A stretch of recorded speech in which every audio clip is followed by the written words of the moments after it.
oras. Sorry. Anong bagay ang hindi mo ginagawa sa iba na ginagawa mo lang sa karelasyon mo? Jay, ano yung bagay na hindi mo ginagawa sa ibang tao pero ginagawa mo dun sa... Karelasyon mo.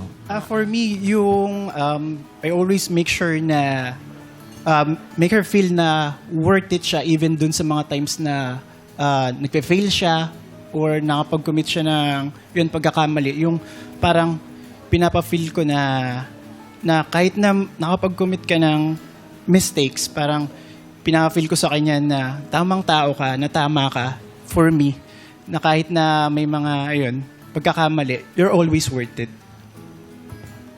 Hindi mo yung ginagawa sa ibang tao. Words Sa ibang of tao, affirmation. pinaparamdam mo sa kanilang, mali ka. Sinasabi niya.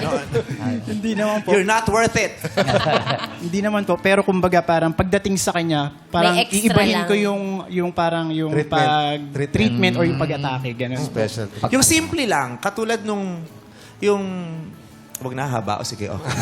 May dadagdag ka pa ba, Jay? Ayun po. Wala na daw. Adrian. Adrian. Sa akin, yung mga hindi ko nagagawa sa iba is mas Hindi mo maluwag... ginagawa talaga sa iba. Pero sa Ginagawa taong ko sa- mahal mo, ginagawa mo.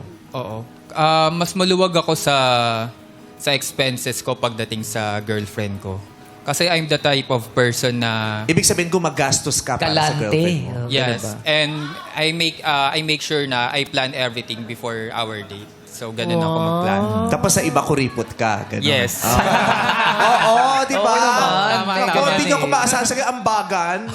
Pero sa jowa, labas. Yes. All out. Bigay talaga. Yes. Nilo. Ito gusto kong gawin sa next relationship ko na hindi ko ginagawa sa iba is to share my finances. Siguro sa next relationship ko gusto kong i-share sa kanya kasi gusto kong mag-manage kami parehas ng finances namin. So I will share kahit bank accounts ko siguro sa kanya. Wow. I-share ko. And Bang even asawa my na yan, insurance policies, i-share ko. Katakot. Did to marry? Oo. Oo. Sa check natin yung salil.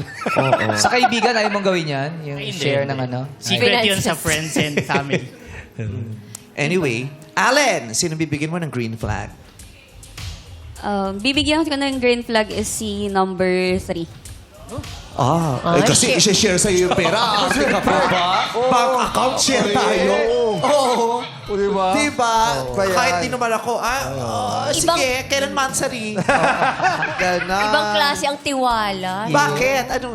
Hindi kasi hindi lang syempre sa let's be honest. Kapag sa relationship, talagang din naman ng finances eh. So, hindi ko naman din sinasabi na aasa lang ako doon, 'di ba?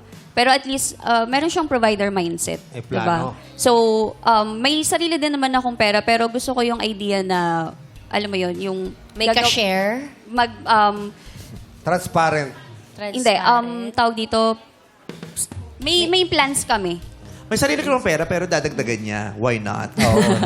Kasi i-share niya sa'yo. Para sa future naman namin 'yun. Okay. Iba din talaga. Congrats, Nilo!